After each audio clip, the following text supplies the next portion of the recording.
네, 대통령님 순방 기간 고생 많으셨습니다. 그 당청 관계 관련해서 앞선 다른 기자분께서 질문을 주셨는데 추가로 좀 더 질문을 드리고 싶습니다.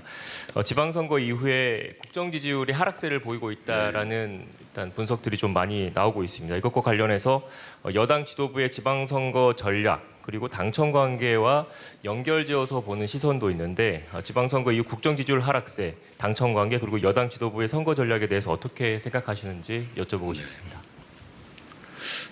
사실 저는 이제 선거를 기점으로 전후를 나눠본다면 저는 변한 게 없어요. 국정은 변한 게 없습니다.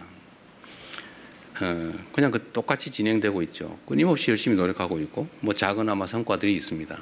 변한 건 없어요. 선거를 기점으로 무슨 정책이 바뀐 것도 아니고 결과가 바뀐 것도 없죠. 근데 선거일을 기점으로 지지율이 폭락을 하고 있죠. 엄중하게 받아들여야죠. 국민들의 평가입니다. 그런 거겠죠. 이재명 대통령 마음에 안 든다는 사람이 늘어난 거 아니겠어요? 그런 거겠죠. 당에 대해서도 마음에 안 드는 사람이 늘어났겠죠. 그건 냉정한 현실이죠. 받아들여야 되고 또 결론적으로는 그에 대해서 또 무한 책임을 져야 되겠죠. 더 많이 노력해야 되겠습니다. 그 원인을 제거하기 위해서도 애써야 되겠죠.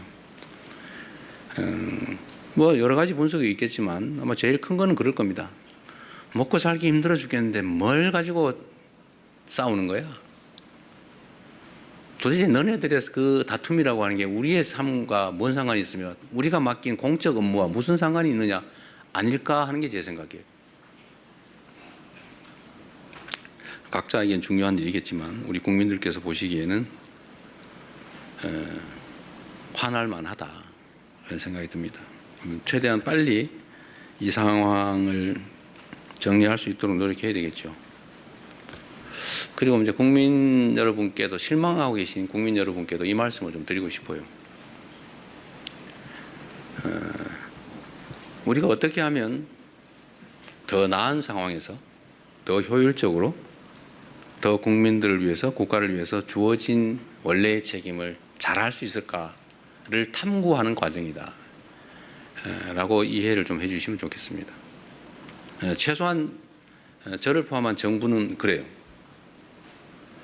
이 일을 대면하는 입장에서 우리는 나름 최선을 다했지만 어쨌든 국민들께서 우리가 기대하는 만큼의 선택을 하해 주지 않으신 거죠. 그건 현실이지 않습니까?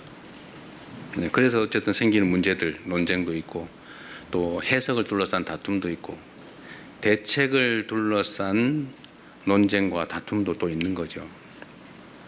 그러나 그조차도 더 나은 대한민국, 민생 문제, 민생 경제 더 나은 진전, 더 나은 결과 이걸 만들기 위한 노력입니다. 뭐 제가 선거 얘기를 하면 일단 선거법 위반이라고 공정 의무 위반에 해당될 수 있다고 그래서 선거 얘기를 못하게 돼 있다고 그러네. 여기서 답을 해도 안 된다고 누군가 민주당의 선거를 위한 얘기를 하면 안 된다고 그래서 더 이상 말하기가 좀 어렵습니다. 그러나 분명한 거는 어떤 당은 더 많은 국민의 지지를 얻기 위해 노력해야 된다. 다른 요소를 찾기보다는 같은 요소를 찾기 위해서 노력해야 된다. 그래서 제가 이런 면에서 민주당 내의 경쟁과 갈등에 대해서도 한 말씀을 꼭 드리고 싶어요. 그 원수 싸우듯이 하지 마십시오.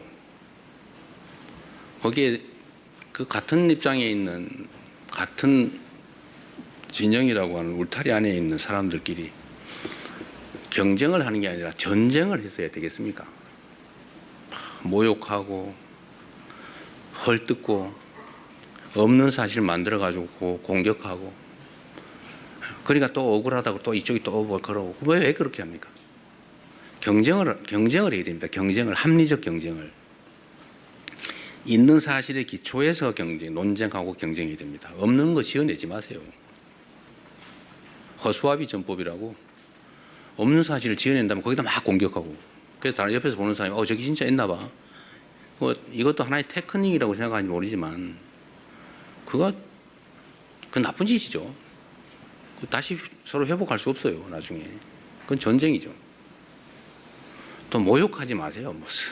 뭐 왜 그렇게 서로 모욕하고 폄하하고 꼭 숨어가지고 그런 사람들이 있어요. 당당하게 내놓고 합리적인 논쟁을 통해서 옆에서 지켜보는 사람도 누가 이길까 재미있게 결과를 지켜봐야지. 보면 막 확 짜증나게 그냥 저 막 쳐다보기도 싫게 왜 그렇게 싸웁니까? 이것도 정치 문화의 일부죠. 정치 문화도 더 잘하기 경쟁, 합리적 경쟁, 논쟁을 해야죠. 진짜 죽일 듯이 싸우고 진짜 죽이면 어떡해요? 응? 적도 아니고. 우리 안의 차이가 아무리 큰들 상대와 싸워 이겨야 될 상대와의 차이만큼 크겠냐 이 말씀 자주 드리는데 하여튼 경쟁이 전쟁이 되지 않으면 좋겠다. 그또 지나면 다 그만이에요. 지나면 나 또 맨날 보고 살아야 돼요. 그래서 그 말씀 꼭 드리고 싶습니다. 여야도 사실은 좀 마찬가지예요. 그냥 뭐 얘기 나온 김에 좀 있는 사실에 기반해서 합리적 논쟁을 하면 국민들께서도 누구 말이 맞아, 누가 더 멋있어 이렇게 할 텐데 표현은 왜 그리 저렴하며 또 없는 사실을 지어내 가지고 막 음해를 하고 말이에요. 이러니 감정이 서로 상하잖아요. 이게 정치를 하는 게 아니라 패싸움을 하고 있어요. 패싸움. 그 국민들이 보시기에 얼마나 불편하겠습니까? 좀 여야 간에 저를 공격하시더라도 좀 없는 얘기 만들어 가지고 내가 언제 주가 구청 가지고 자화자찬했습니까? 제가 조심스러워서 일부러 주가 얘기 안 하고 있어요. 그런데 이재명 대통령 주가 구천됐다고 자화자찬하지 마라 이런 논평 내고 그러면 되겠어요? 응? 내가 언제 그랬어? 내가 얼마나 주가 문제 조심하는지 압니까? 일체 한 번도 언급한 일이 없어요. 내가 몇천 포인트 됐다고 막 자랑했습니까? 제가 그럴 때마다 걱정이 있어요. 주식시장의 양극화도 사실은 심각한 자산 양극화를 부릅니다. 문제예요. 걱정이에요. 그걸 완화하기 위해서 정말 많은 노력을 해요. 주가지수가 외형적으로 트는 것보다는 다 한꺼번에 성장하면 좋겠는데 잘 안 되잖아요. 그런데 자화자찬했다고 없는 사실을 만들어서 교만하게 그러지 마라 이러면 되겠습니까?